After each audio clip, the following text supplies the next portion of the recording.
Pronto, aguardar só mais um pouquinho e aí a gente inicia. Já vi um pessoal aqui, legal. Heleno, Felipe. Ó, Felipe lá do Nordeste. Boa noite a todos. Boa noite, Felipe. Boa noite, pessoal. Obrigada pela presença de vocês todos que estão aqui com a gente.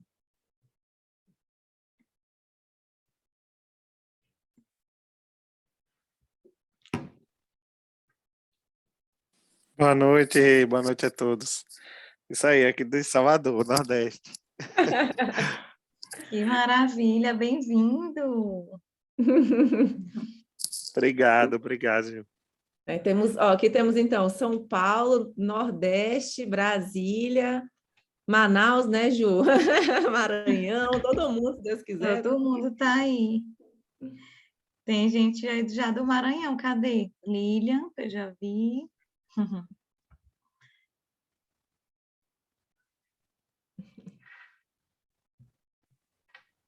Bom, então, deixa eu ver aqui. Acho que a gente já vamos começando, né, Ju? Para a gente não atrasar também muito o pessoal. E aí, quem for entrando já vai pegando. Então, bom, pessoal, primeiramente, prazer, né? Vou me apresentar um pouquinho. Eu sou Renata, sou a presidente do Departamento de Odontologia da AMIB-DF. Sou responsável atualmente pela Amari Odontologia Hospitalar Integrada, que é responsável também pela odontologia de 8 hospitais, né? Contando aqui no Distrito Federal e um no Paraná, lá em Curitiba. E é com muito orgulho que a gente está iniciando essa nossa fase, né, de webinar. A gente está querendo iniciar realmente um projeto para difundir um pouquinho mais a importância do dentista na UTI, no hospital, né? Muitas pessoas acham que o dentista não trata diversos casos, né? Que o dentista só está ali realmente para tratar dor de dente, pronto, acabou. Mas eu sempre falo que a odontologia, principalmente a hospitalar, ela tem 3 grandes áreas, né? A primeira que é a preventiva, que é a que todo mundo deveria fazer em qualquer lugar. A segunda que é a curativa, né? Que é a que todo mundo realmente procura, que doeu, vai atrás do dentista. E a terceira que é a paliativa, né? E essa daí, inclusive, é um dos nossos grandes amores, das grandes paixões, principalmente aí da doutora Juliana nessa atuação. Então, a gente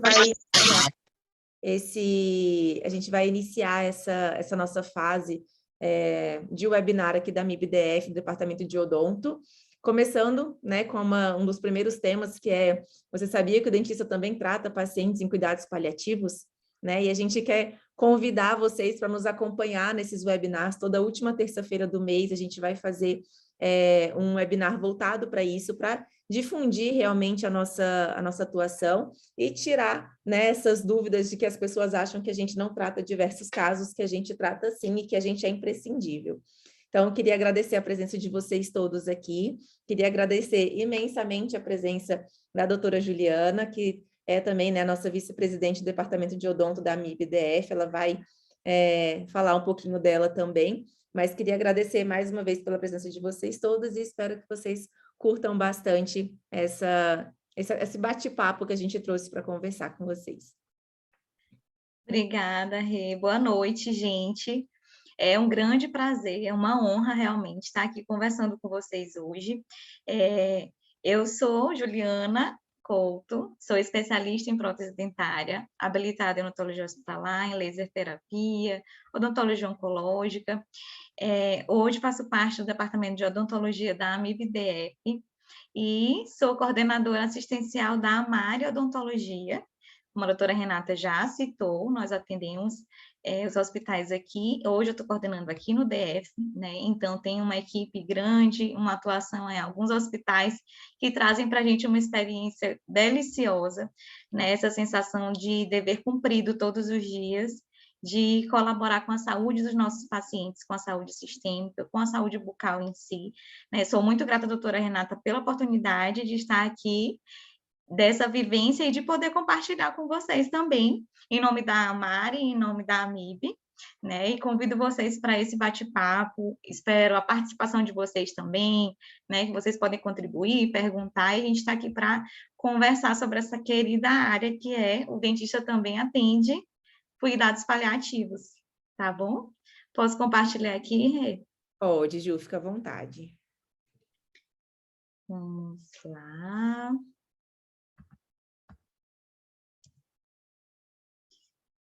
Então, gente, a doutora Renata, como presidente do Departamento de Odontologia da AMIB, do Distrito Federal, lançou essa série de webinars, né, que nós faremos mensalmente.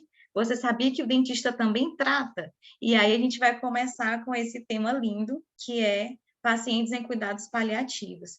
Por que lindo, gente? É tão difícil hoje, ainda é muito difícil falar sobre a finitude, né? Mas eu costumo pensar que o evento da morte, o evento do fim da vida, talvez seja o único evento certo, né, na nossa vida. Ele não é muito previsível, a gente não consegue imaginar como será, quando, mas é o único evento certo.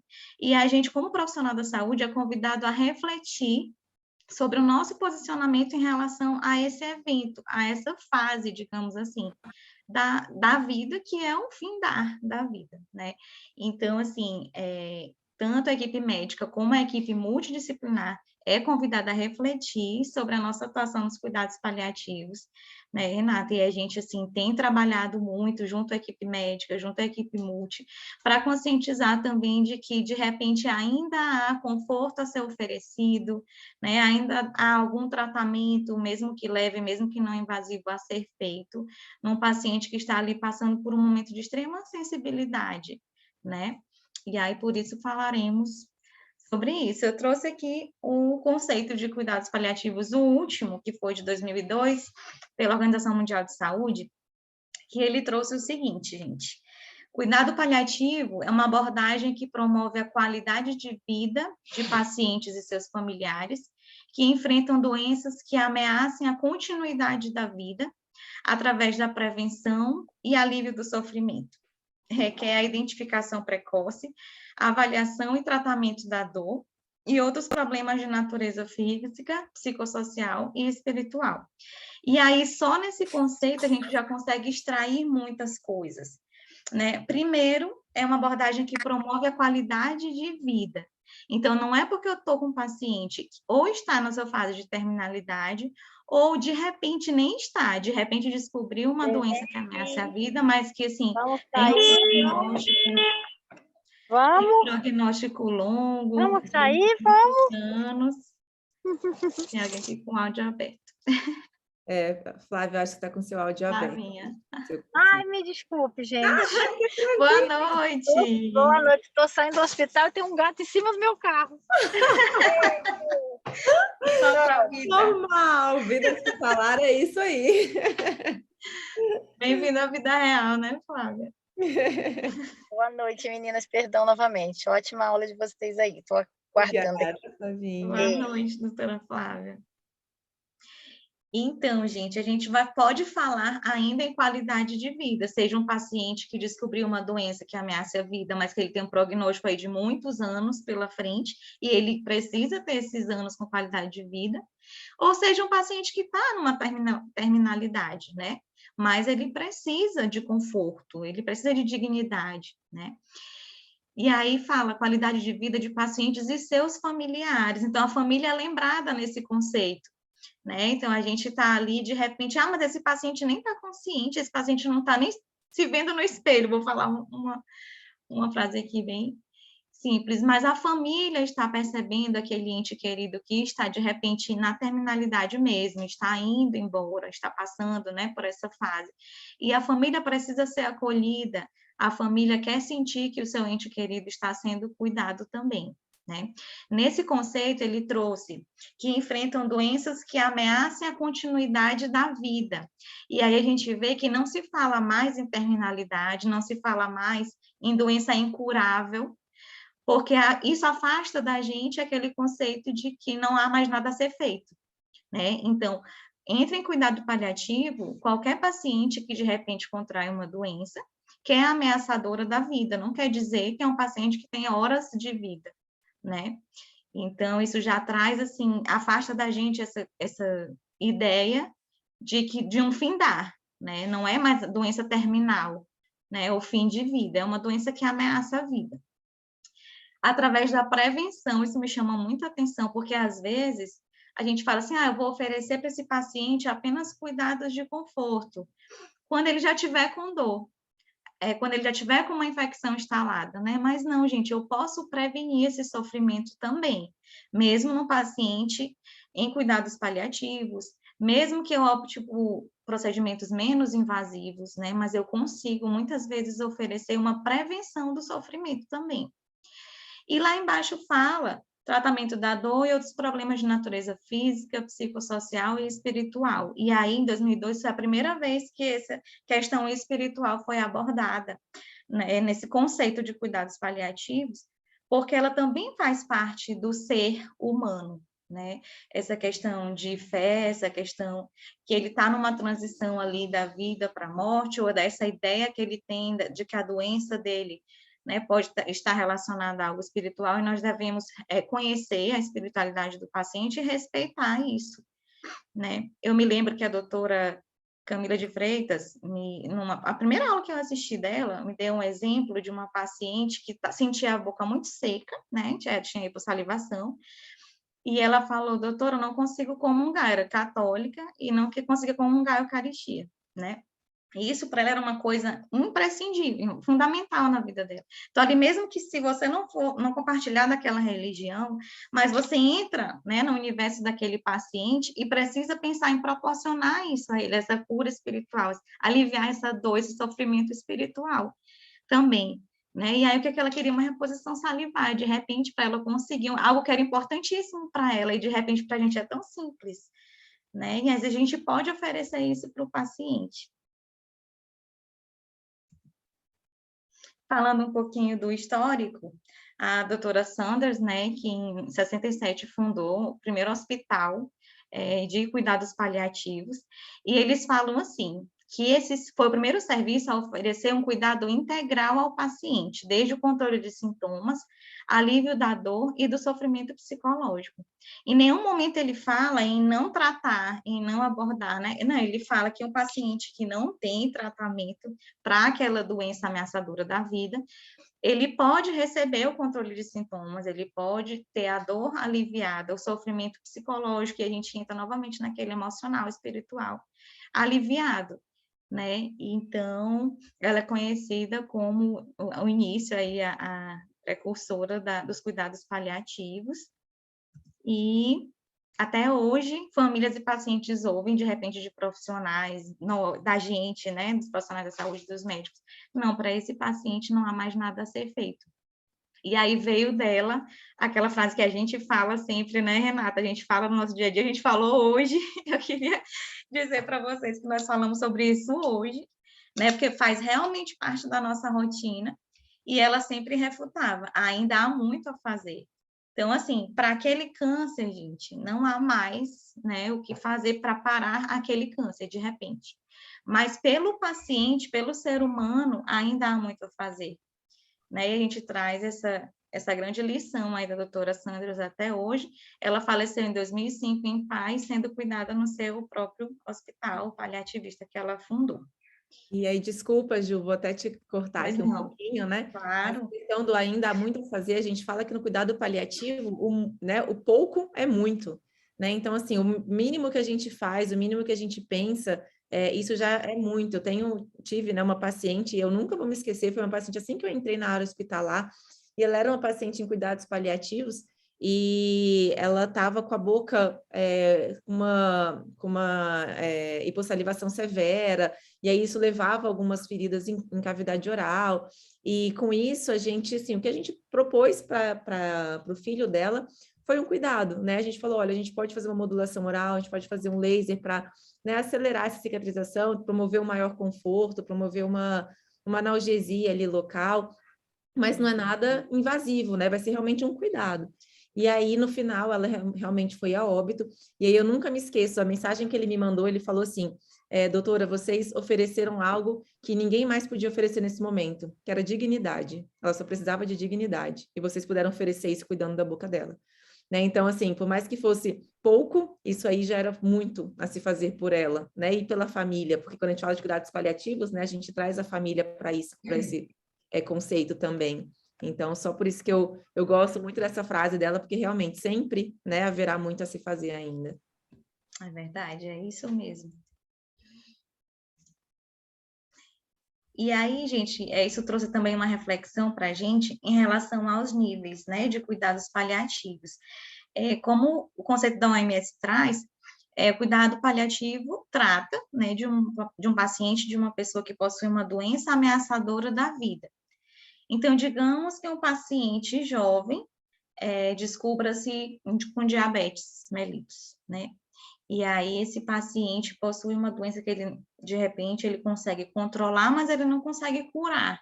Ele está recebendo cuidados, né? Ele recebe cuidados para controle daquela doença, que uma doença que, vamos falar aquela palavrinha que a gente não gosta, mas digamos, incurável, sem possibilidade de tratamento, né? Então, assim, a gente precisa pensar nesses níveis de cuidados paliativos. Eu leio muito a Ana Michele Caldas, que é uma jornalista muito jovem, eu esqueci a idade com que ela descobriu o câncer metastático, e ela fala muito disso, que quanto mais tempo passa, mais ela tem vontade de viver. Então, ela vive, né, sabendo da doença, sabendo que não consegue tratar o câncer dela, mas busca a qualidade de vida para a vida que ela tem, né? Sabe-se Deus até quando, né? Mas ela busca viver com qualidade. E a saúde, assim, o cuidado de conforto, o controle de dor é imprescindível, digamos que seja o primeiro, né? O primeiro cuidado. Então, eu posso ter um paciente que identificou precocemente uma doença ameaçadora da vida, né? De repente, um câncer, e um paciente jovem que tem uma perspectiva aí de não conseguir tratar, mas conseguir viver com qualidade por muito tempo, né? Nisso a gente pensa em tempo de vida do paciente, precisa se pensar, né, para pensar nos prognósticos, que tratamentos eu posso oferecer, até chegar à terminalidade mesmo. Porque normalmente quando fala, Renata, tal paciente está em cuidados paliativos, querendo ou não, a primeira coisa que vem na mente é um idosinho de 95 anos, traqueostomizado, na gastrostomia, acamado, né? Isso que vem na nossa mente. Mas não, que a gente pare para pensar nos níveis de cuidados paliativos e como a gente pode abordar o paciente em cada nível desse, né? E aí eu trouxe para a gente conhecer, para a gente refletir, os princípios também, os princípios dos cuidados paliativos pela OMS, que é a Associação Nacional de Cuidados Paliativos divulgou também em 2012. E através desses princípios eu trouxe casos nossos da odontologia, da rotina odontológica, eu trouxe aqui como coordenadora da nossa rotina da Amália Odontologia aqui em Brasília, para compartilhar com vocês, fiquem à vontade para conversar, para contribuir também, tá bom, gente? Então, eu trouxe aqui um princípio dos cuidados paliativos. O primeiro, são 9 princípios. O primeiro, pela OMS, é promover o alívio da dor e outros sintomas desagradáveis. E aí eles falam assim, como é que se promove o alívio da dor? Através de prescrição de medicamentos, adoção de medidas não farmacológicas e abordagem dos aspectos psicossociais e espirituais que caracterizam o sintoma de dor total.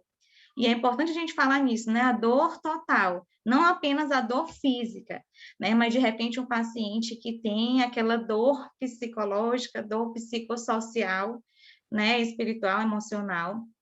E a gente pode e deve promover o alívio da dor através da prescrição medicamentosa e de medidas não farmacológicas. A gente, na odontologia hospitalar, utiliza muito a laser terapia, né, para controle de dor. Eu trouxe aqui um caso de mucosite oral avançada. Então, de repente, um paciente oncológico, esse caso é nosso aqui, da Mari. Então, de repente, um paciente que a gente recebeu em tratamento oncológico, né, quimioterápico, se apresenta com uma mucosite severa. Esse paciente em si pode não estar em cuidados paliativos, mas temos pacientes que fazem tratamentos paliativos, fazem de repente quimioterapia que não é para cura, é só para diminuição do câncer, né, da progressão da doença. E aí elas podem trazer também a mucosite oral, é uma situação de extrema dor. Já tivemos pacientes que foram hospitalizados, já tive um paciente que foi feita gastrostomia, porque ele não conseguia se alimentar, né, por falta de um cuidado odontológico prévio, né, muitas vezes de uma orientação e de um cuidado mesmo. Então, a odontologia vai atuar nesse caso, sim, né, um paciente com mucosite oral, com qualquer inflamação na mucosa, dor, qualquer lesão, que possa ser uma porta de entrada microbiana aí, né? Um paciente que está neutropênico, muitas vezes, pode levar a uma sepse, uma infecção, né? Através destas lesões.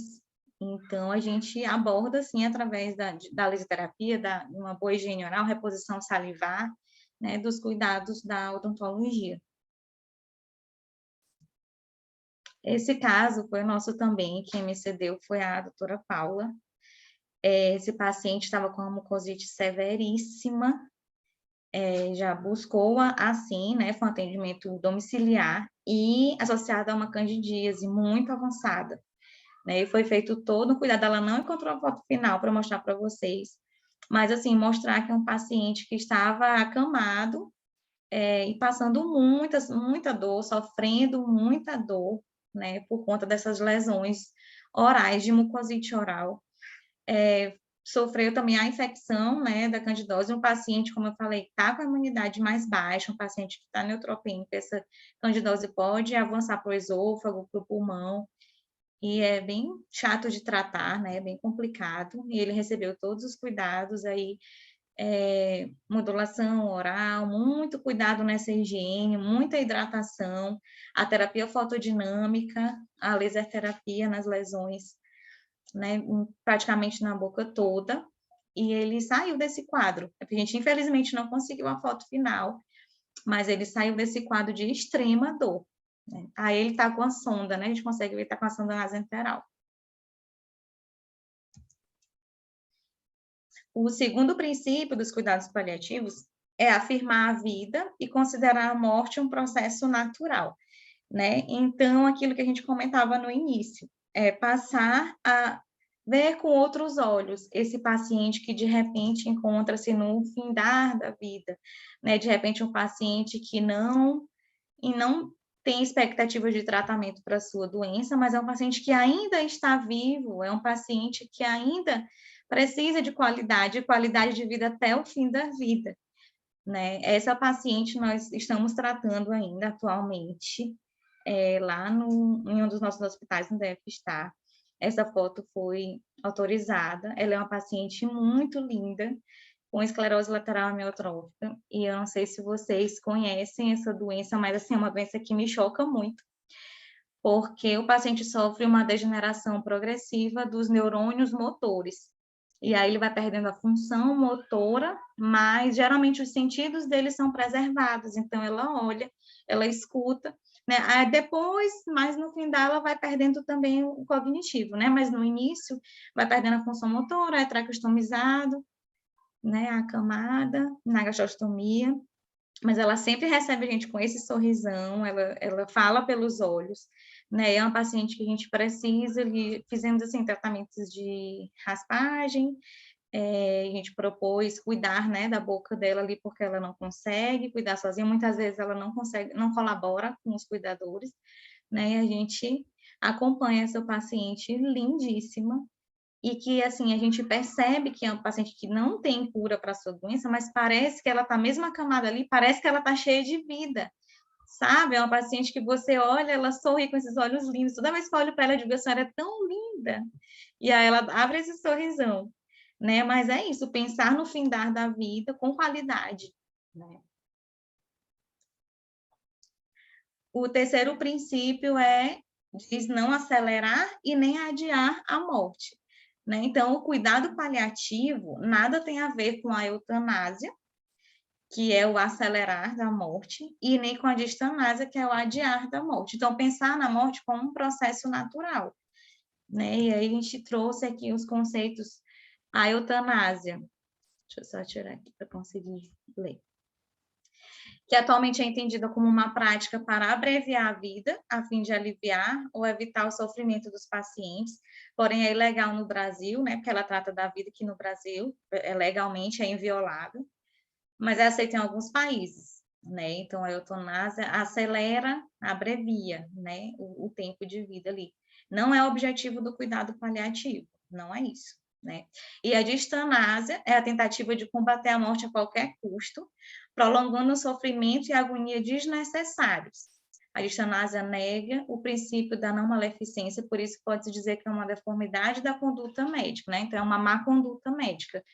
O tratamento fútil deveria dar lugar aos cuidados paliativos, que se pautam na humanização e na qualidade de vida e de morte, né? Então, cuidados paliativos também não são sinônimos nem da eutanásia, né? Que abrevia, nem da distanásia, que prolonga desnecessariamente com sofrimento uma vida que já não está mais ali, né?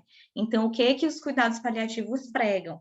A ortotanásia, que significa a morte correta, ou seja, a morte pelo processo natural. Nesse caso, o doente já está num processo natural de morte e recebe uma contribuição do médico para que esse estado siga o seu curso natural. Como é que fala essa contribuição? Oferecendo conforto, oferecendo qualidade e respeitando, né, esse momento dela, que o corpo dela, né, está num findar ali de vida, né, mas sem essas intervenções de abreviar com a distanásia, né, de antecipar a morte, e nem de prolongar também, como a distanásia, certo? Eu trouxe esse caso, gente, que é curioso, para a gente conversar sobre isso, se vocês tiverem alguma opinião, né? Vejam só, essa paciente, uma paciente nossa, ela já foi a óbito, ela estava em cuidados paliativos, e aí, Renata, não sei se tu lembras desse caso, acho que sim. A paciente que estava em cuidados paliativos e ela está com esse implante aí do 14, né? 14, 13 e 12. Era o implante do 14 e o 13 e 12 aqui unidos em cantilever, né? Esse implante do 14 estava solto, né? Com mobilidade grau 1000. Muita mobilidade, né? Aí ela tinha outras raízes, ela chegou para a gente nesse estado já no hospital, né?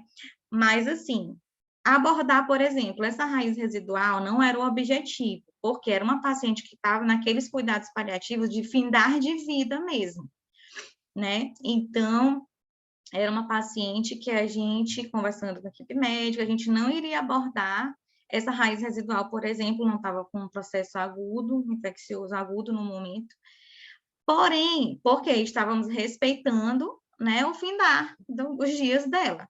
Porém, essa paciente apareceu com esse implante, gente, quase soltando. E é o que acontece. Remover o implante aí seria um procedimento invasivo? Qual foi a nossa visão? Nós discutimos, eu, a doutora Renata, nós discutimos o que a gente concluiu aí, né? De repente, não remover esse implante soltar e a paciente broncoaspirar, seria um evento adverso, né? Um evento adverso que faria a paciente broncoaspirar, de repente, levaria a paciente a óbito por causa do dente, por causa desse implante que ela aspirou, né? Relembra desse caso? Lembro bem. Então, gente, qual é a visão da odontologia aí? Eu não vou abordar, eu adoro essa imagem porque ela vai me mostrar os dois lados. Eu não vou abordar essa raiz residual ali, porque ela não está supurando, ela não está aparentemente trazendo dor para a paciente, é uma paciente que estava realmente nos seus últimos dias. Mas, então, assim, eu não vou investir num tratamento mais invasivo para evitar um foco infeccioso, enfim.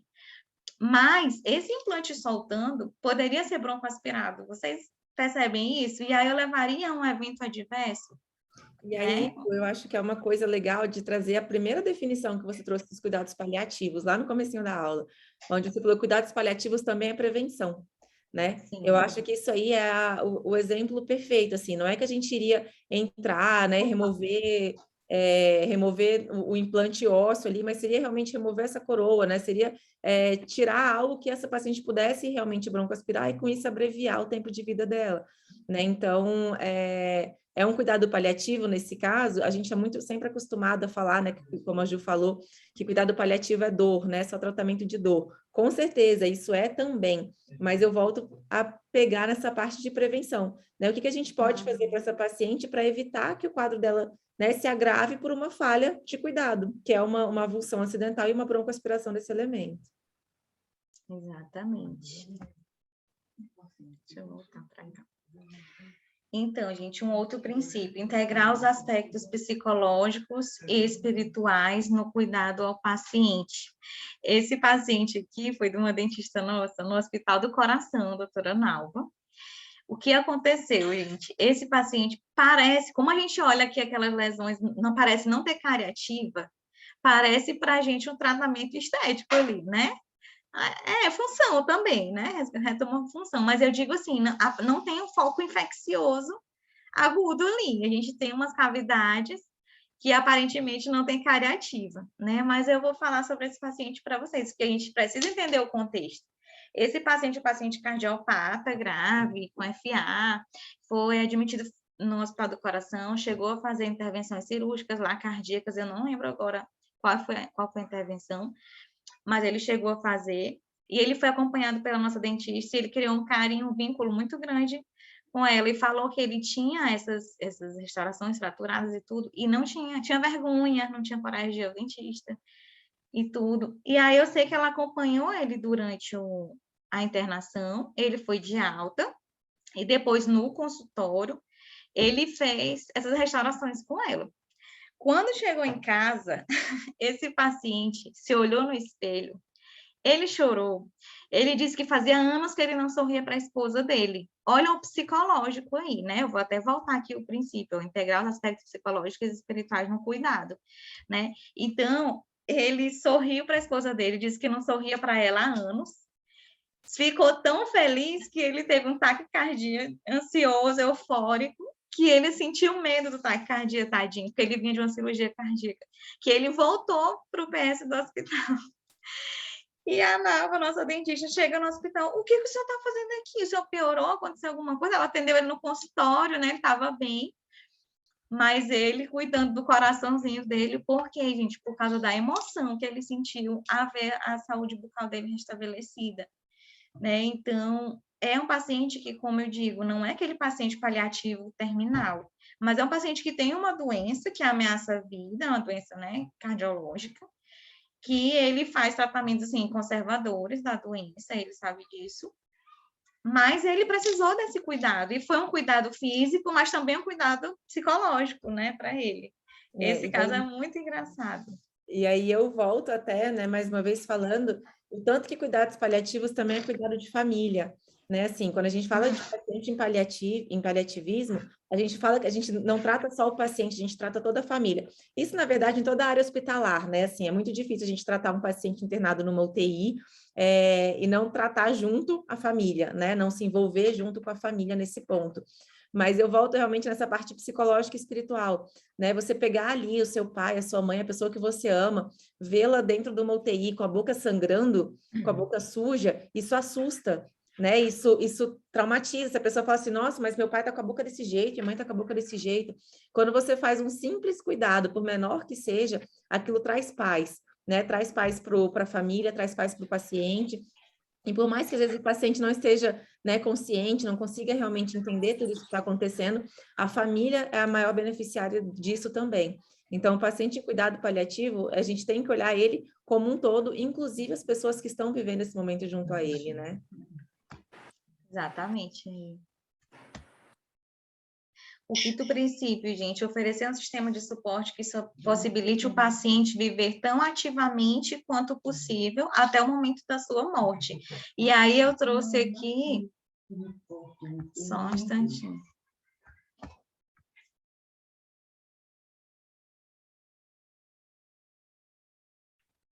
Cadê, gente? Pronto. Eu trouxe aqui uma outra paixão, né? A prótese dentária, que é reabilitar um paciente dentro de uma UTI, mas UTI não é só abscesso, foco de infecção, né?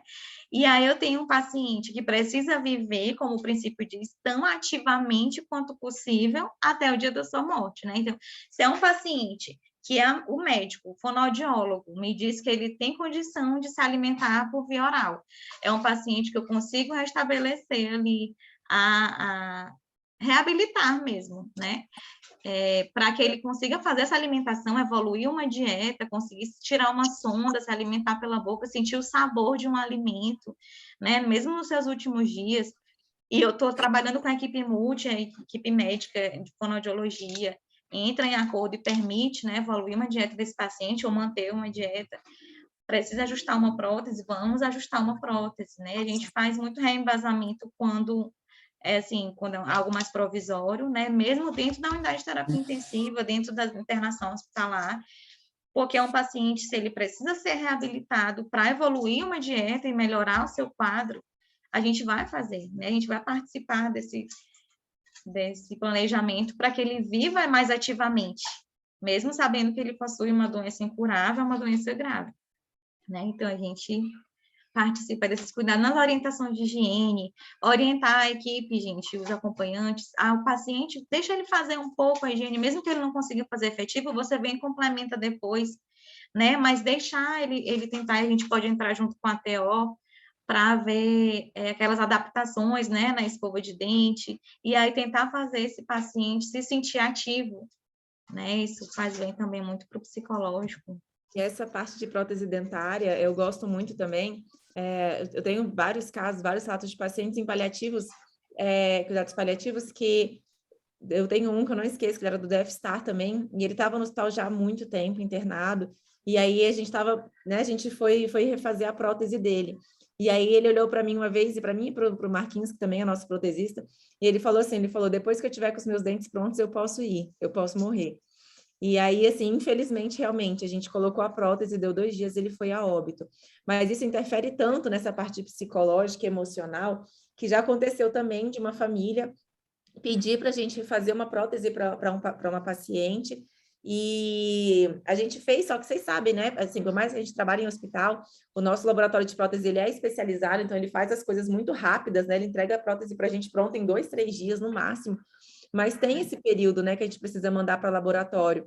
E aí, enfim, a gente mandou para o laboratório e a paciente foi a óbito antes da prótese voltar. E a família chegou para a gente e pediu a prótese porque falou que queria que a paciente fosse enterrada com a prótese em boca. Então, assim, para vocês verem o tanto que isso realmente é psicológico, é emocional, né? E a gente realmente pode promover um conforto e uma qualidade de vida, mesmo que emocional, para a família também nesses pontos. Verdade, esse cuidado familiar, né? De repente, assim, depois, até o paciente ir, não, mas depois que o paciente se foi, aí fica o cuidado da família, né? A gente precisa cuidar, até nos momentos de luto também, né? E justamente isso que fala nesses princípios, no 6º e no 7º, fala em oferecer o sistema de suporte para auxiliar os familiares durante toda a doença e, inclusive, durante o luto, né? Como a Renata bem citou, bem na horinha, sobre essa família, né, que estava vivendo um luto, mas queria enterrar o seu ente querido com dignidade, né? E isso é muito importante, esse cuidado com a família é fundamental. O 8º princípio diz melhorar a qualidade de vida e influenciar positivamente no curso da doença, né? Então, eu trouxe aqui um paciente dessas que a gente costuma pensar em cuidado paliativo, que era uma paciente terminal já, né? E ela estava, é comum quando a gente trabalha com paciente com sequela neurológica, um paciente com sequela de AVC, é comum ele fazer distonias musculares, é comum ele fazer lacerações em tecidos moles, né, por mordedura mesmo, por lesões por pressão. E aí a gente fez a placa oclusal protetora, já fizemos algumas vezes, faz parte, assim, da rotina, né, de quem trabalha com terapia intensiva. Essa placa protetora vai atuar ali contra a laceração das mucosas, né? Atua no controle da dor porque previne outras lesões, né? A gente vai tratar a dor do que se já tiver lesionado, a gente vai tratar a dor, né? Com prescrições e com ações locais. A laser terapia é auxiliar muito grande nesse controle. E prevenir foco infeccioso, né? Porque, como eu falei, é um paciente que está imunocomprometido, está numa unidade de terapia intensiva, está sendo colonizado ali por bactérias resistentes, e qualquer abertura ali, qualquer lesão tecidual, qualquer descontinuidade do tecido da mucosa, é uma porta de entrada para um processo infeccioso, né? Então, tu vai fazer só uma plaquinha, aquele paciente está entubado, vai mandar fazer uma placa, é tipo aquela placa de clareamento, é tipo placa de bruxismo, né? É uma placa protetora oclusal, gente, que tem uma função muito grande, dá um apoio muito grande ali para aquele paciente. A Renata já passou por pacientes que morderam e lesionaram língua e teve que suturar línguas, né, muito lesionadas, muito destruídas mesmo.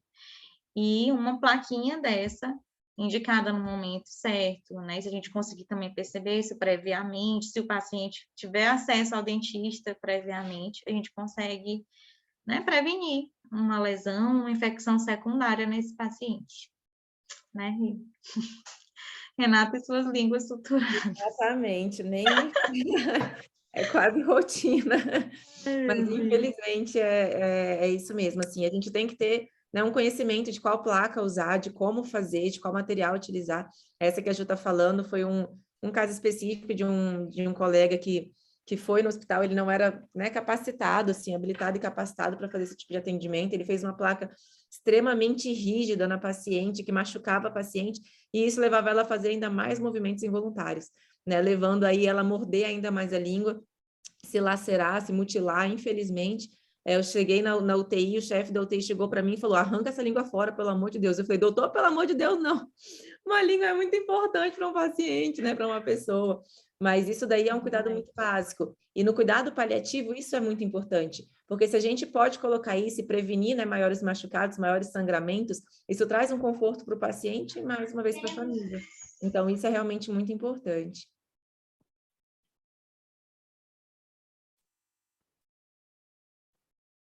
Ju? Acho que você está muda. Ai, desculpa. Apertei sem querer. Eu fui diminuir os rostinhos de vocês. Contra relação de mucosa, prevenção de hipoxia infecciosa, eu até coloquei prevenção de broncoaspirar aí um conteúdo, né, de sangue mesmo, broncoaspirar sangue. Enfim, é simples, né, para o dentista fazer e é grandioso para o paciente. Um último princípio dos cuidados paliativos, iniciar precocemente, né, olha a prevenção. Então, iniciar o cuidado paliativo precocemente, juntamente com outras medidas de prolongamento da vida, como a quimioterapia, radioterapia. Então, o que esse último princípio fala? Desde que eu identifiquei a doença, né, o médico, a equipe médica, quem institui o cuidado paliativo é o médico, né, então a equipe médica, já iniciar esse cuidado, né, porque como eu falei, oferecer o cuidado de conforto não é só o paciente que está morrendo, né, então, fala também nesse princípio que uma abordagem precoce permite a prevenção de complicações inerentes à doença de base. Então, eu tenho, por exemplo, né, que é bem clássico para a gente, para os pacientes oncológicos, a mucosite oral. Né? Então, às vezes eu consigo fazer uma prevenção de mucosite com a laser terapia, com uma crioterapia, com uma higiene oral efetiva, né? Removendo focos infecciosos antes de iniciar essa quimioterapia, essa radioterapia em região de cabeça e pescoço. Então, eu consigo prevenir, né? Se a equipe médica e toda a equipe multiprofissional entrar em conjunto ali, conseguir fazer uma programação para esse paciente, eu consigo prevenir a mucosite oral. Né? É muito melhor prevenir ou tratar lesões pequenas do que chegar a um paciente nesse estado, gente. Esse paciente está com muita dor, né? Um paciente com uma mucosite já instalado muito severa. São pacientes que não conseguem se alimentar, são pacientes que sofrem muito, e como eu falei, pode ser uma porta de entrada para uma infecção secundária. Né? Então, a gente consegue sim trabalhar preventivamente. Quando se começou a falar em paciente em cuidados paliativos, se direcionava mais a pacientes oncológicos, né? E aí, falando nos oncológicos, a gente consegue fazer essa prevenção aí. Esse paciente aqui, trouxe para mostrar para vocês, por que é um paciente paliativo? É um paciente que sua doença de base era paralisia cerebral secundária, secundária à má formação embrionária, né? Então, ele já nasceu com essa paralisia cerebral. E é um paciente que vem, assim, ele vem recebendo todos os cuidados de conforto, de prevenção de infecção, de tratamento de infecção quando é instalada, mas que a doença de base dele não vai ser tratada, né? Então, ele tem 21 anos, o aspecto dele é de uma criancinha menor, ele já tem 21 anos, e ele foi internado no hospital que a gente atende, com diagnóstico de sepse relacionado à broncopneumonia aspirativa. É um paciente que faz a cialoestase, a gente não percebeu, avaliando junto com a fonoaudiologia, a gente não percebeu uma hipersalivação, uma produção exagerada da saliva, mas que ele não tem um reflexo de deglutição. né? E aí entra, para quem não tem os dentes, entra a prótese também, que a gente precisa do contato oclusal para deglutir, né? Então, a gente precisa ter essa visão ampla do nosso paciente. Esse paciente aí não era o caso. Assim, ele faz o contato oclusal apenas em molar e tem a mordidinha aberta. E aí ele já tem essa dificuldade, ele não tem contato oclusal efetivo, né? E pelo transtorno neurológico mesmo, ele não tem um reflexo de deglutição. Então, a gente vê que ele fazia aquela cialostase, aquela saliva parada dentro da boca, os lábios ressecados e dentro da cavidade oral, aquela saliva parada, né? Ele acabava, sem deglutir, ele broncoaspirava a saliva, né? E aí ele faz pneumonias de repetição.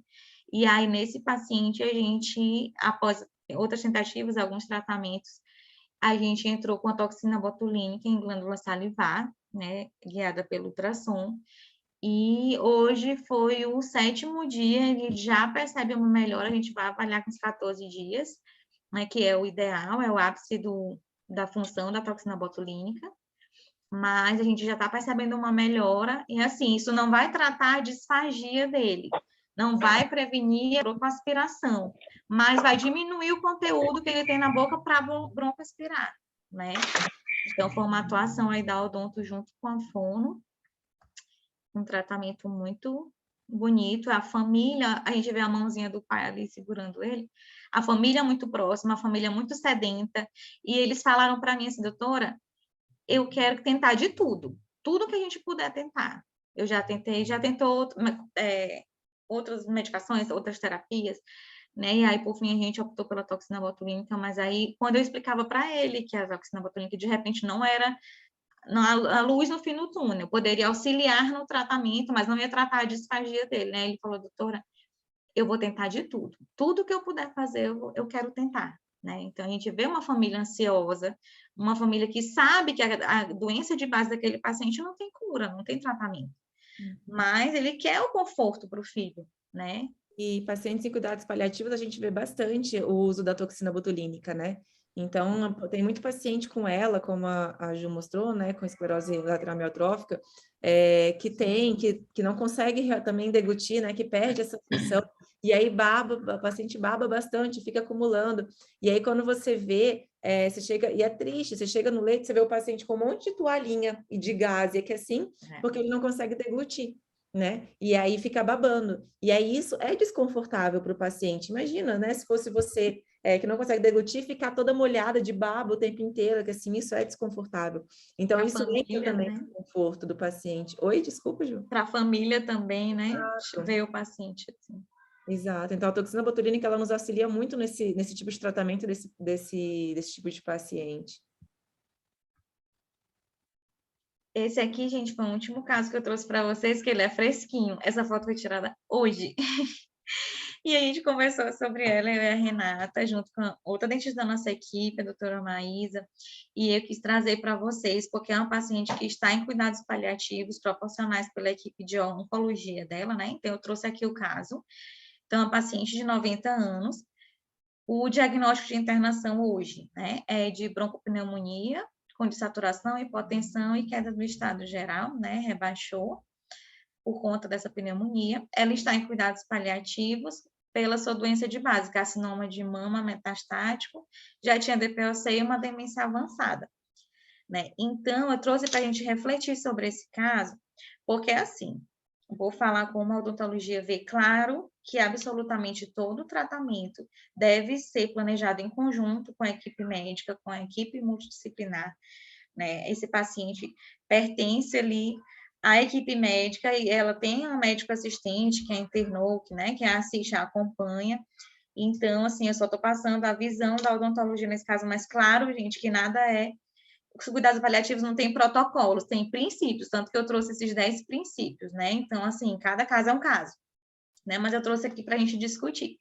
Então, qual é o caso dessa paciente? É uma paciente com câncer metastático. Ela recebe ali conforto, controle de dor em casa, certo? Quando ela chega para a gente com essa quantidade de raiz residual, foco infeccioso, biofilme, coroas desadaptadas, né? E ela aparece admitida em UTI por um quadro de pneumonia. Né? O que a gente pode pensar? Ah, Juliana, como ela é uma paciente de cuidados paliativos, a gente não vai fazer nada invasivo nela, né? Mas, assim, o laboratório dessa paciente me permite fazer essa abordagem, né? A gente precisa pensar, gente, porque, assim, nós discutindo, né, juntas, nós pensamos assim, ela está em cuidados paliativos para a sua doença de base. O carcinoma dela, metastático, não tem mais tratamento. Como é o tratamento conservador ali daquele câncer? Se eu fizer uma cirurgia, se eu submeter a paciente a uma quimioterapia, ela não vai resistir, ela vai sofrer mais do que ganhar, né?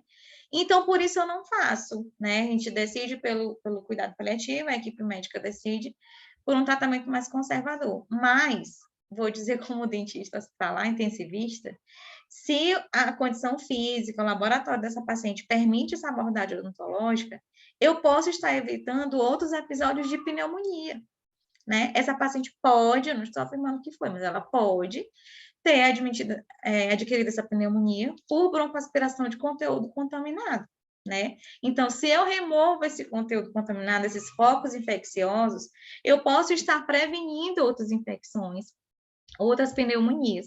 Então, eu estou dando qualidade de vida ao tratamento paliativo dela, aos últimos dias dela, né?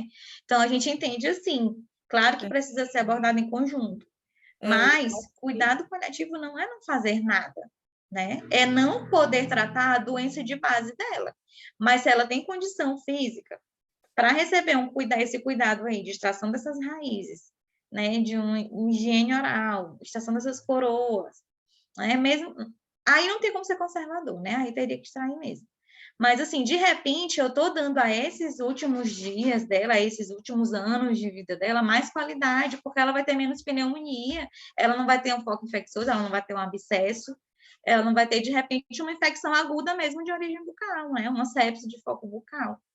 Né? E essa Então, paciente aí, inclusive, ela é uma paciente que ela sente dor nesses, né, nesses dentes, assim, nessas raízes. sim, ela Então, sente dor. com frequência, a equipe entra com antibiótico, logicamente, né? Aquele quadro agudo vai melhorar, cronifica, passa um pouquinho, ela volta a sentir dor. E aí, assim, é aquilo que a gente fala, né? O paciente, ele realmente precisa sentir dor. E essa paciente, embora ela tenha, né, 90 anos, e seja uma paciente em cuidados paliativos pela oncologia, é o que a Ju falou, ela não é uma paciente que ela está com previsão de óbito para amanhã, para depois de amanhã para essa semana. É uma paciente que ela vai voltar para casa, né? E aí, assim, ela vai voltar e vai ter mais dor, ela vai precisar realmente ficar sentindo esse desconforto em casa. E aí, assim, lógico, tem casos, né? Então, como já aconteceu, paciente de 102 anos, com um dente lá, com a coroa, com extensa destruição coronária, paciente com dor, né? Com pulpite ali no dente. E aí, assim, às vezes você pensa, se você fosse olhar, se fosse um paciente no consultório, né? Ou um paciente sem cuidados paliativos, talvez você fosse olhar e falaria, não, ou eu vou extrair esse dente, né? Porque não tem mais salvação, ou vou fazer um canal, um pino e uma coroa, né? A gente pode pensar assim, mas o paciente no cuidado paliativo, a gente quer promover conforto para ele. Então, muitas das vezes, ao invés de extrair dente, ao invés de fazer um pino e uma coroa, talvez seja realmente só um acesso ali e fazer uma urgência em endodontia, né? Seja realmente tirar aquela dor, seja tirar aquele desconforto maior do paciente. Então, cada caso, é o que a Ju falou, né? Não existe um protocolo no paliativismo, existem princípios. Então, cada caso é um caso. Essa paciente é uma paciente em cuidados paliativos, mas que ela não tem uma previsão de óbito próxima, tão próxima assim, lógico que a gente nunca sabe, né? Mas é uma paciente que vai para casa e vai voltar para casa sofrendo, se a gente não intervir. Né? Então, tudo isso a gente precisa realmente pesar, colocar numa balança e ver quando que é importante a nossa intervenção e quando a nossa intervenção tem que ser invasiva ou quando ela pode ser simplesmente remoção de dor. Né? Então, fazer um acesso, fazer uma urgência ali de um canal, tampar aquele canal e pronto, fazer às vezes como é que fala? O sepultamento radicular, né, para poder manter. Então, assim, tudo isso a gente realmente tem que tratar e trazer um conforto maior. Então, você vê que é uma mucosa, né? A mucosa dela tá hiperemiada, né? Tá lesionada, tá com bastante placa. Então, tudo isso a gente pode trazer um conforto maior para essa paciente. Então, a gente vê realmente um cuidado integrado, né, a esse doente. É isso. Trazendo novamente a frase, né, que cabe a nós, que nos dedicamos à terapia intensiva e inevitavelmente vamos cruzar com pacientes que estão em cuidados paliativos, né, gente? Quando não há nada a se fazer, ainda há muito a ser feito. Então, esse caso, assim, eu venho fechar essa conversa que nós tivemos, né, mostrando que, de repente, para esse câncer da paciente não há mais o que fazer, mas pela paciente, pelo humano ali, a gente pode ajudar muito ainda, né? Então, eu queria trazer essa mensagem para todos os colegas dentistas que estão aqui nessa luta com a diária pela odontologia hospitalar, pela odontologia intensiva. É um grande prazer para nós, gente, sinta-se assim, honrados por trabalhar com pacientes que estão num momento de tanta fragilidade, mas estão contando com vocês, né? Eles podem dar as mãos a vocês, né? E para fechar toda essa frase, os cuidados paliativos dão ao paciente incurável a possibilidade de morrer com nobreza e integridade, com respeito por sua autonomia, por sua dignidade, né? Vamos lutar por essa dignidade dos nossos pacientes em todos os momentos, todos os dias, até o seu último dia, né? É isso, muito obrigada. Obrigada, Renata. Alguém quiser comentar alguma coisa? Obrigada, Ju. Né, caso vocês queiram, se quiserem abrir aí o áudio para falar alguma coisa ou colocar aqui no chat também, a gente está à disposição. Mas queria agradecer, Ju, por você trazer aí esse assunto para a gente, né, mostrar realmente quais as nossas formas de atuação frente a um paciente em cuidados paliativos.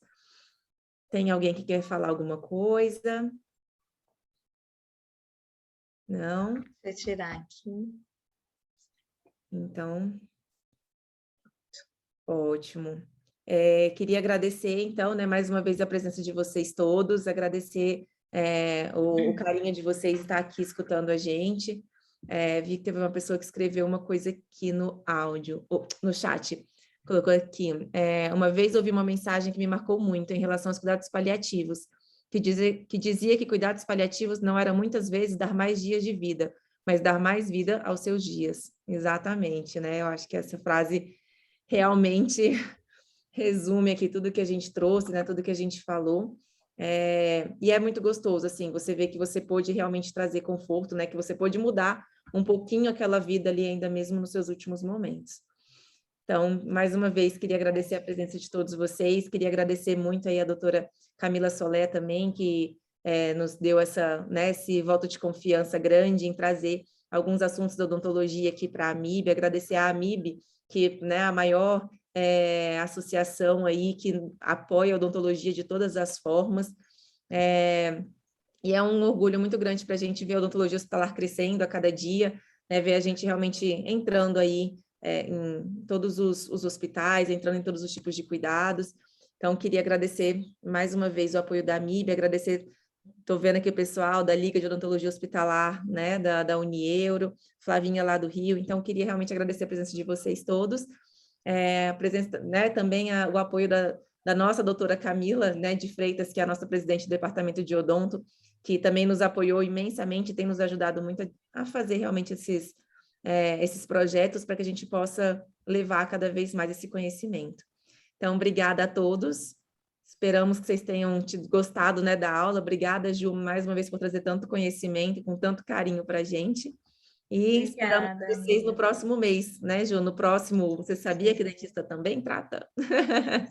Aguardem a cena dos próximos capítulos.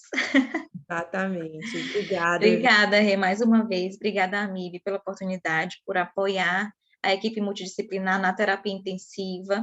Estamos aqui, firmes e fortes pela odontologia. Contem conosco e até os próximos encontros. Até. Obrigada, gente. Boa noite. Beijo, boa noite.